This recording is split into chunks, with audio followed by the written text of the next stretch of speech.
32 साल की उम्र में जिस व्यक्ति की मृत्यु हो गई। आईक्यू कितना रहा होगा? उस समय आईक्यू टेस्ट नहीं होते थे, सीधी सी बात है। होता तो मेरा ख्याल है कि 200-250 का मामला रहा होगा उनका।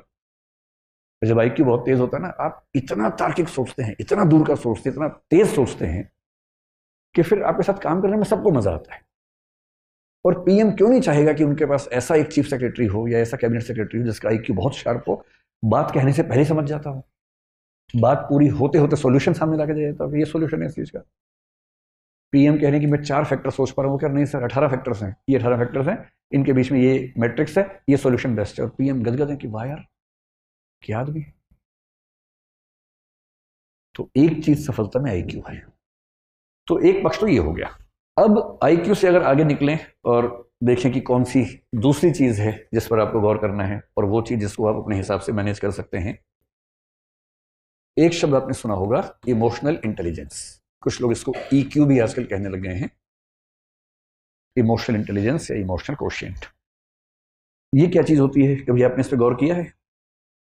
और ये चीज आपके पाठ्यक्रम में भी है, यूपीएससी में मुझे ही पढ़ाना होता है, वो वाला टॉपिक इथिक्स में आता है। और जो दूसरी चीज है उसको बोलते हैं इमोशनल इंटेलिजेंस, और कुछ लोग इसके लिए एक शब्द करते हैं इमोशनल कोशिएंट।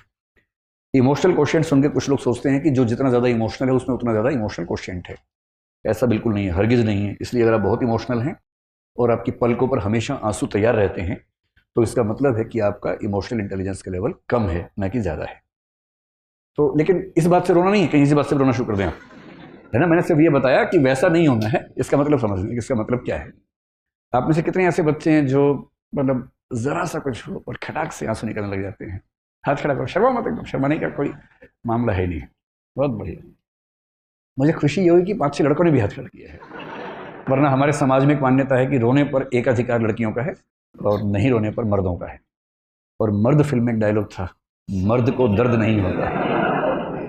उस एक डायलॉग ने भारतीय समाज से जितना नुकसान किया है ना, तो बहुत भारी नुकसान कर दिया। उसके बाद से सारे मर्द अंदर दर्द हो रहा है, और ये नौटंकी करते करते घूम रहे हैं कि दर्द नहीं होता हमें। तो मर्द को कहां दर्द होता है?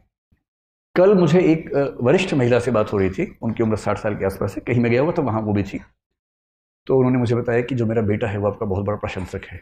मैंने कहा जी शुक्रिया। तो आज वो, उसे पता होता कि आप आने वाले, मैं उसको लेके आती, आज वो आया नहीं। मैंने कहा जी कोई बात नहीं, फिर मिल लेंगे, ऐसा क्या है। तो बोली बड़ा मजबूत बच्चा है, कभी रोता नहीं है। अब मुझे लगा मैं ज्ञान दूं या ना दूं इस समय, क्योंकि अब आप शादी ब्याह में जाके ज्ञान देने लगे, लोग फिर ना भगा देते हैं वहां से। और खाना भी नहीं खाया था उस समय तक मैंने, बिना खाना खाए भगा देते तो बड़ा नुकसान हो जाता। शादी ब्याह में आदमी क्यों जाता है बेसिकली? दूल्हा दुल्हन कौन देखता है वहां पर? उन्हें कोई पूछता तक नहीं उनको, तो वो तो हम तो पहचानते भी नहीं कौन दूल्हा कौन दुल्हन है, नाम भी नहीं याद रहता है, खाना खाना याद रहता है क्या क्या था खाने में। तो मैंने फिर बहुत सोच समझ के कहा कि जी अच्छी बात है।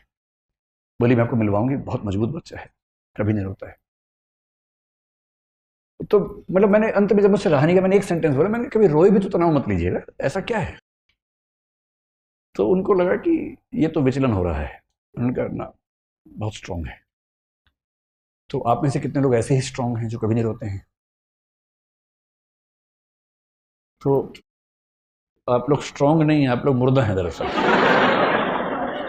है ना। देखिए मेरा काम जिंदगी को मुश्किल बनाना नहीं है, जिंदगी को आसान बनाना है, और मैं तो आसानी बनाऊंगा। बिना बात के तमाशे इतने इकट्ठे कर लिए हम लोगों ने कि मर्द को दर्द नहीं होता। क्यों नहीं होता? सुई चुभा होता है दर्द। सबको होता है, पत्थर मार के देखो खोपड़ी पे उसके, क्यों नहीं दर्द होगा। अच्छा छोटे छोटे बच्चे जो हैं, लड़का हो या लड़की हो, कोई गिरता है दोनों रोते हैं, चिल्ला चिल्ला के रोते हैं, लड़का भी रोता है लड़की भी रोती है। पता नहीं 5, 8, 10 साल के बाद ऐसा क्या होता है, लड़के रोना बंद कर देते हैं। और मम्मी क्या करती है, मम्मी भी नहीं समझ पाती बेचारी। जैसे ही लड़का गिरता है, रोने लगता है, लड़की है क्या, लड़की है क्या। उससे लगता है कि इसमें लड़का लड़की कहां से आ गया बीच में, भाई मैं गिरा, मुझे दर्द हुआ, मैं रोया, लड़की है तो लड़की है। उसे 2 बातें समझ में आ जाती हैं।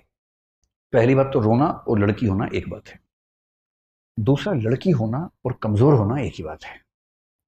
कमजोरी तो लड़कियों का लक्षण है, मैं तो मर्द हूं, दर्द कैसे हो। उसके बाद सब दर्द को पीने लग जाते हैं, और पीते पीते उसके बाद दुनिया में कुछ भी उनके साथ हो, अपने पेरेंट्स से भी डिस्कस नहीं करते हैं, किसी को नहीं बताते हैं, सारा दर्द अपने सीने में लिए घूमते रहते हैं। साइकोलॉजिस्ट से मिलना, साइकेट्रिस्ट से मिलना भारत में अपराध माना जाता है। आप मन से बीमार हो चुके हैं, लेकिन आप किसी से मिलेंगे नहीं, वरना लोग क्या कहेंगे कि पागल है, इलाज करवा रहा है अपना दिमाग का। जबकि इलाज की जरूरत है मन को, तन को जरूरत होती है इलाज की, मन को भी होती है, पर वो हम नहीं करवा सकते। और इस चक्कर में लगभग हर पुरुष अंदर से लहूलुहान है, ऊपर से मुस्कुराना भी है, क्योंकि लोग क्या कहेंगे, हंसते नहीं है तो, मुस्कुराते ही नहीं भाई साहब तो भाई साहब क्या करें। धीरे धीरे एक नकली मुस्कुराहट ओढ़ देते हैं और जिंदगी भर उसको ढोते रहते हैं। और ये कहानी आप सबके पापाओं की बता रहा हूं मैं, किसी अंकल की नहीं बता रहा हूं। ऐसे में लगता है कि मेरे पापा तो ठीक है, अंकल के बारे में चल रहे, नहीं, आपके पापा भी ऐसे ही होंगे। वो मजबूर हैं, रो नहीं सकते, खुश दिखने का नाटक करना जरूरी है उनके लिए। तो एक तो आप वैसे होना मत, और अपने आसपास जो वैसे हो गए हैं उनको थोड़ा सा सहज बना देना। उनको कहना कि पापा एक आध बार रो लो ना यार, ऐसा क्या है, चलो हम दोनों बैठते हैं, गप्पे मारेंगे, थोड़ा अपने मन की बात बताओ। जब मम्मी से पहली बार मिलने गए थे क्या क्या हुआ तो बताओ ना जरा। दोस्त बनो उनके, क्यों इतना डिस्टेंस रखना, कभी दोस्त बन जाइए। जितनी उम्र बढ़ती है उतने दोस्त खत्म होने लगते हैं, कोई दोस्त नहीं बचता उस उम्र में, तो आप दोस्त बन जाइए। ये होती है इमोशनल इंटेलिजेंस। इमोशनल इंटेलिजेंस का मतलब रोना नहीं है, मैं नहीं रोऊंगा ये भी नहीं है, ये दोनों मूर्खताएं हैं। बात बात पे रोना कमजोरी का लक्षण है। कभी नहीं रोऊंगा ये जबरदस्ती ओढ़ी हुई पाली हुई मर्दांगी का लक्षण है, जिसकी कोई कीमत नहीं, रत्ती भर वैल्यू नहीं। इमोशनल इंटेलिजेंस का मतलब क्या होता है, एक मतलब होता है अपने जो इमोशंस हैं उनको समझ पाना, बारीकी से समझना, और दूसरा उनको जितना कंट्रोल करने की जरूरत है उतना कंट्रोल कर पाना, इसकी क्षमता। जितना करने की जरूरत है, जबरदस्ती नहीं। कभी कभी खुद को ढीला छोड़ देना कि रोने का मन कर रो लो यार, ऐसा क्या है। लाइफ इन मेट्रो एक फिल्म आई थी बहुत पहले, उसमें एक लड़की ऐसी ही स्थिति में थी, ना कह सकती है किसी से, ना गुस्सा कर सकती है, ना बोल सकती है, ना रो सकती है। तो अगर मैं ठीक याद कर पा रहा हूँ तो इरफान खान उस फिल्म में थे। इरफान खान उसको ले गया टंकी के ऊपर, पानी की टंकी थी, छत्ती पता नहीं क्या था कुछ था। वो बोला कि चिल्ला के रो यहाँ पर। दो चार बार तो नहीं कर पाते, फिर वो चिल्ला के रोती है, जोर से चिल्लाती है, चिल्लाते चिल्लाते रोने लगती है। और एक बार रो लेती है और उसके बाद महसूस करती है कि इतना हल्का तो मैंने कभी महसूस नहीं किया अपने आप को। इतनी सारी गांठें जो मन के अंदर थी, गिरहें जो मन के अंदर बन गई थी, उनसे मुक्त भी तो होना है। अपने इमोशंस को समझना, उन्हें मैनेज करना, कंट्रोल करना, मैनेज करना। और यदि इमोशंस बोझ बन रहे हैं तो उस बोझ से मुक्त होना, और यही काम दूसरों के लिए कर पाना। दूसरों के इमोशंस को समझना, उनके इमोशंस को उतना कंट्रोल करना जितना जरूरी है, और जरूरी है तो उनको उनके इमोशंस की गिरफ्त से मुक्त करना। ये किसी के अंदर अगर आ गया ना, कमाल कर देता है, कमाल। आजकल कुछ लोग इसी के एक हिस्से का एक नया नाम रखते हैं जिसको बोलते हैं एडवर्सिटी कोशिएंट। एडवर्सिटी कोशिएंट का मतलब क्या होता है कि जीवन में कठिनाइयां तो आती हैं, उन कठिनाइयों में अपने आप को संभालने की क्षमता। अब आप जिस यात्रा पर निकले हैं ना, ये आसान यात्रा नहीं। आसान यात्रा होती है 2 दिन 4 दिन 8 दिन 10 दिन पढ़ लिए, हो गया, बात खत्म है। ये तो यात्रा 2 साल लंबी यात्रा है। और बहुत ऐसे क्षण आएंगे जब आपको लगेगा कि सब खत्म हो गया। अब कितने बड़े 30 मार्खा हो, कितने बड़े तोप हों आप, बीच बीच में ऐसे क्षण जरूर आएंगे कि आप समझेंगे कि नहीं हो पाएगा। कभी घर में कुछ हो जाएगा, कभी कोई बहुत नजदीकी व्यक्ति है उसे कुछ हो जाएगा, कभी आप कुछ पढ़ रहे हैं नहीं समझ में आ रहा, आपने बड़ी कोशिश की नहीं समझ में आ रहा, किसी बात से एंग्जाइटी हो गई, कभी किसी ने सोशल मीडिया पर आपके खिलाफ कुछ लिख दिया, अजीब सी स्थिति हो गई। ये चीजें सारी आपको मजबूत करने के लिए आती हैं। इन हर स्थिति को समझने की आपके लिए सीखने का मौका है। मैं अक्सर एक बात कहता हूं कि मुझे पॉलिटिक्स का बहुत अनुभव नहीं है। स्कूल कॉलेज में मैंने पॉलिटिक्स में पार्टिसिपेट किया, उसके बाद नहीं किया। उस समय सोशल मीडिया था नहीं, और स्कूल कॉलेज की पॉलिटिक्स की इतनी हैसियत नहीं होती कि अखबारों में आपके बारे में छपे, तो छोटी मोटी बात है। फिर मैंने कुछ साल पहले एक छोटा सा राजनीतिक अनुभव लिया अपने सोसाइटी में, इलेक्शन लड़के प्रेसिडेंट बन के मैंने 1.5 साल काम किया। और मैंने जिंदगी में पहली बार देखा कि सोशल मीडिया पर आप कितना भी अच्छा काम करें, लेकिन सोशल मीडिया पर क्रिटिसिज्म इतना ज्यादा होगा। पॉलिटिक्स में अगर आप हैं, जो विपक्ष है वो भी तो कुछ करेगा ना भाई, उसका अपना धर्म है, उसको झेलना बड़ा मुश्किल काम होता है। और तब मुझे संवेदना होने लगी राजनीतिक लोगों से, जिनसे पहले कभी कभी ऐसा भाव आता था कि ये तो सब चोर हैं, लुटेरे हैं, ऐसा आमतौर पर लोग बोल देते हैं। अब मैं कभी सोचता हूं कि राहुल गांधी अगर कभी अखबार देख लें, यूट्यूब देख लें, व्हाट्सएप देख लें, या कोई भी सोशल मीडिया देखें, और अपने बारे में ऐसी ऐसी चीजें देखें जो बेशक बना के बनाई गई हों, वीडियो काट के बनाई गई हों और छवि बर्बाद करने के लिए बनाई गई हों, और वही क्यों, कोई भी नेता, कितना मुश्किल होता होगा झेलना, रोज डिप्रेशन जैसी स्थितियां बनती होंगी। और कभी अगर आपने नहीं झेला तो एक बार झेल लीजिए। मुझे तो अब अभ्यास हो गया ठीक ठाक, पहले तो नहीं था, तो मैं बड़ा अभ्यस्त हो गया उन चीजों का। आप समझ रहे हैं कि मैं क्या कह रहा हूं अब तो मैं उसका अभ्यस्त हो गया हूं। लेकिन जिसने नहीं झेला है ना, पहली बार जब होगा ऐसा, बड़ा मुश्किल हो जाता है, बहुत मुश्किल। और ऐसा कभी जीवन में हो तो उसको झेलने की क्षमता डेवलप करनी है, उस प्रॉब्लम से बाहर निकलना पर्याप्त नहीं है। अगली बार ऐसी प्रॉब्लम आए तो जैसे कोरोना का वैक्सीन लिया है ना, ये भी एक वैक्सीन है। एक ट्रबल हुई, एंटीबॉडीज बन गई, अगली बार वो ट्रबल हुई तो आप झेल पा रहे हैं आराम से, क्योंकि आपने सीख लिया है। तो इमोशनल इंटेलिजेंस में जो चीजें होती हैं, जो चीजों पर गौर करना है, एक चीज हमेशा ध्यान रखना है कि इग्नोर करने की कला विकसित कर लीजिए। देखिए, इस जिंदगी में इतने तनाव है, पहले बहुत तनाव है, तनावों को आमंत्रित मत कीजिए। इतने मोर्चे पहले खुले हैं, और मोर्चे मत खोलिए अपनी तरफ से। तैयारी पर फोकस कीजिए, जो जरूरी है जिंदगी में वो सब करते रहिए। अनावश्यक युद्ध मत लड़िए, और अपनी इमोशनल स्ट्रेंथ को बचा के रखना है। वो तभी होगा जब आप बहुत सारी चीजों को इग्नोर कर सकें। कोई आपका मजाक बना रहा है, क्लास में किसी ने कुछ बोल दिया, लड़ना नहीं है, इग्नोर करना है। आप किसी को पसंद करते हैं मान लीजिए, और उसने किसी और को पसंद कर लिया, तो ये नहीं कि तेजाब की बोतल खरीदती घूम रहे हैं उसके पीछे पीछे, ये तमाशा नहीं करना है। ये गधेपन का चरम लक्षण है।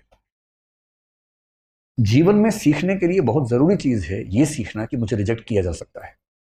रिजेक्शन को सीखना बहुत जरूरी है। मैं तो कहता हूं बच्चों से भी जो मेरे आसपास हैं कि एक बार रिजेक्शन मिलना बहुत जरूरी है भाई। तुम किसी भी लट्टू बने बने घूमो, उसको बोलो और वो कहे कि I am not interested in you, ये झेलना बहुत जरूरी है। इससे आदमी के पैर जमीन पे रहते हैं।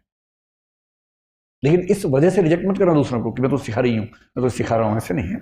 वो तो अपना फैसला अपने हिसाब से करना चाहिए।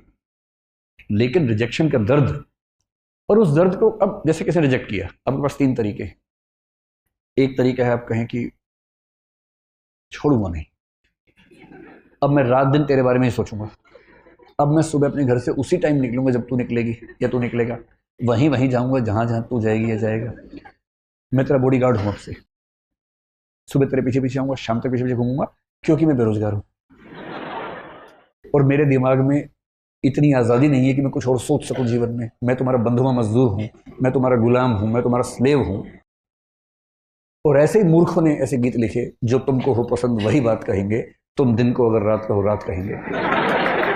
अजीब बात है भाई, तुम दिन को रात कहो मैं भी रात, मैं गधा हूं कि मैं रात कहूंगा दिन को यार। वही साहिर वाली बात, ले दे के अपने पास एक नजर ही तो है, क्यों देखे जिंदगी को किसी की नजर से, हम अपनी नजर से देखेंगे, क्यों किसी के पीछे पागल होंगे। भाई आपको कोई अच्छा लगा, आपने कहा, उसने मना कर दिया, बात खत्म हो गई। पूरी ग्रेशियसनेस के साथ, पूरी डिग्निटी के साथ रिजेक्शन को एक्सेप्ट कीजिए कि चलिए ठीक है, आपने मुझे मना कर दिया, आई एम सॉरी, आज के बाद मैं कभी आपको परेशान नहीं करूंगा। हाँ, याद रहेगा, और जीवन में कभी मिलेंगे तो मित्र की तरह मिलेंगे, दोस्त की तरह मिलेंगे। ये कह के ईमानदारी से हट जाइए, इसमें क्या दिक्कत है। दूसरा तरीका यह है कि जैसे एक फिल्मी गीत में कहा गया, तुम मुझको न चाहो तो कोई बात नहीं, किसी और को चाहोगी तो मुश्किल होगी। अरे यार, तुम ठेकेदार हो क्या? तुम मुझे नहीं चाह रही, कोई बात नहीं, जिंदगी भर कुंवारे बन के रहो, कुंवारन बन के रहो तो ठीक है, किसी और को चाहा तो मैं नाराज हो जाऊंगा। मैं अलाउद्दीन खिलजी हूं क्या? अजीब हाल है भाई, काहे खिलजी बन के घूम रहे हो? इससे अच्छा क्या है, चलिए कभी आप किसी और के साथ होंगे तो मैं बधाई देने के लिए आऊंगा। अगर आप सच में उससे प्रेम करते हैं, आप तो दरअसल खुद से प्रेम कर रहे थे, आप अपनी ईगो से बाहर निकल नहीं सकते। आप कह रहे हैं कि मुझसे प्रेम नहीं करते, कोई बात नहीं, इतनी आज़ादी दे रहा हूं, किसी और से किया तो आठ निकाल दूंगा। ये आप इससे प्रेम कर रहे हैं, ये इसको वस्तु समझ के कब्जा करना चाह रहे हैं इसके ऊपर, आप ठेकेदार हैं इसके। ये ठेकेदारी अगर मन में आती हो, उसको मन से निकाल दीजिए, एक कायदे का इंसान बनिए। और सबसे अच्छा रास्ता है इग्नोर। किसने कहा कि मैं आपको पसंद नहीं करती हूं या नहीं करता हूं, आपने कहा ओके थैंक यू, उसने कहा थैंक यू क्यों, आपने कहा चार रास्ते और खुल गए। अरे क्या हो गया इसमें, क्या हो? और एक बड़ा प्रसिद्ध शेर मेरे नाम से लोगों ने बहुत फैला दिया, तू नहीं कोई और सही, तू नहीं कोई और सही। मेरा नहीं है वो, मैं तो यहां से सुनता हूं वहां बोल देता हूं, मैं तो इतना ही करता हूं। इसका इस शेर के दो फॉर्म्स हैं, एक फॉर्म दूसरा भी है। अगर तू है हरजाई तो अपना भी ये तौर सही, तू नहीं कोई और सही, कोई और नहीं कोई और सही। एक तो ये है, ये तो उनके लिए जब कोई हरजाई हो जाए, हरजाई का मतलब बेवफा हो जाए, है ना, ये तो उनके लिए है। अगर वो वाला मामला नहीं है, आपने गुलाब का फूल भेजा और वहां से गोभी का फूल आ गया वापस इसका मतलब तो मुंह गोभी जैसा करने की जरूरत नहीं है, वहां उस तरह से बोलना है, तू नहीं कोई और सही, कोई और नहीं कोई और सही, बहुत लंबी है ज़मीं, मिलेंगे लाख हंसी, इस ज़माने में सनम तू अकेली तो नहीं। या फिर तू अकेला तो नहीं, ऐसा थोड़ा ना कि केवल किसी पे होगा, किसी पे भी हो सकता है, दोनों पक्षों पे हो सकता है। इग्नोर करना सीखना है, कोई बात नहीं। और 2 दिन बाद कोई आपसे पूछे, यार तूने कार्ड दिया था, उसने तुझे रिजेक्ट कर दिया, कैसा लगता है? और आप कहें कौन? आपने कहा परसों उसने रिजेक्ट किया। किसने? उसे नाम बताया। बोले हाँ ऐसा कुछ हुआ तो था शायद। यार डिस्टर्ब मत करो, I am in relationship with someone else. तब मतलब है क्या टेंशन लेनी है। वही व्यक्ति सामने से आ गया, उसने कहा आप कैसे हैं? आपने मैं तो ठीक रहता हूँ। अब क्या होता है? अब और तब क्या होता है? नहीं मैंने 2 दिन पहले आपको मना किया था। आप हैं कौन? अच्छा हाँ चेहरा देखा हुआ लग रहा है। लोड नहीं लेना है एकदम जिंदगी में, इग्नोर करना है। और दूसरे लोग आपके बारे में 4 बुरी बातें बोले, टेंशन मत लो।